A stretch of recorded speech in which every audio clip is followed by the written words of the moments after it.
श्री शिवाय नमस्तुभ्यं। आज के इस खास वीडियो में भगवत गीता के कुछ विचारों के बारे में बात करेंगे, जिन्हें जानकर भगवत गीता का सही अर्थ समझ पाएंगे। इन विचारों को आप ध्यान से एक कर्म आधारित ज्ञान के रूप में सुनें। इससे पूर्व मेरे चैनल को लाइक एवं सब्सक्राइब करें। भगवान कहते हैं, मनुष्य को कर्मफल की चिंता किए बिना निस्वार्थ और निष्पक्ष होकर अपने कर्तव्यों का पालन करना चाहिए।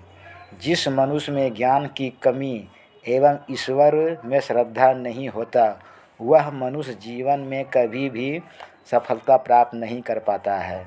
जो व्यक्ति दूसरे के तकलीफ को समझते हैं, दया की भावना रखते हैं एवं जिनका दिल साफ होता है, उन्हें दोबारा जन्म लेना नहीं पड़ता। वह परमात्मा में विलीन हो जाता है।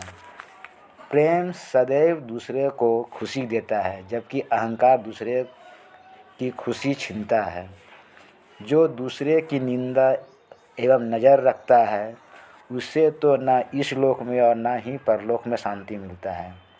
कर्म वह फसल है जिसे प्रत्येक मनुष्य को काटना ही पड़ता है। इसलिए किसान की तरह अच्छे कर्म में बीज बोना चाहिए, जिससे कर्म का फसल अच्छे हो। क्योंकि मनुष्य सिर्फ कर्म कर सकता है, कर्मफल मनुष्य के हाथ में नहीं होता। भगवान कहते हैं, हे अर्जुन, तुम सिर्फ अपने कर्म पर ध्यान केंद्रित करो, क्योंकि कर्मफल तुम्हारे हाथ में नहीं है, वह तुम मुझ पर छोड़ दो। जो होने वाला है वो होकर रहता है, और जो नहीं होने वाला है वो नहीं होता है। इसलिए ऐसी बातों पर शोक नहीं करना चाहिए। इसलिए मनुष्य को सिर्फ अपना कर्म करना चाहिए।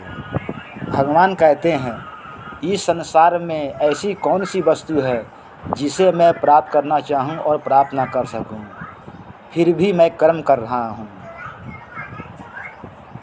मैं किसी का भाग्य नहीं लिखता, मनुष्य अपना भाग्य स्वयं लिखता है। आज के कर्मों का फल उसे कल प्राप्त होगा, जबकि आज जो आपके पास है वो पूर्व कर्मों का फल है। सही कर्म वो नहीं जिसका परिणाम हमेशा अच्छा ही होगा, परंतु सही कर्म का उद्देश्य कभी गलत नहीं होता है। संसार का कोई भी व्यक्ति सर्वगुण संपन्न नहीं होता है। इसलिए मनुष्य को हमेशा अच्छे कर्म से अपनी पहचान बनानी चाहिए।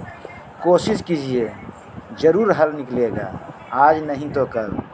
जीवन की सबसे बड़ी गलती वो है जिस गलती से हम कुछ सीख नहीं लेते।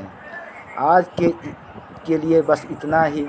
मुझे उम्मीद है कर्म एवं कर्मफल का सारांश आपको पसंद आया होगा। जय श्री कृष्ण।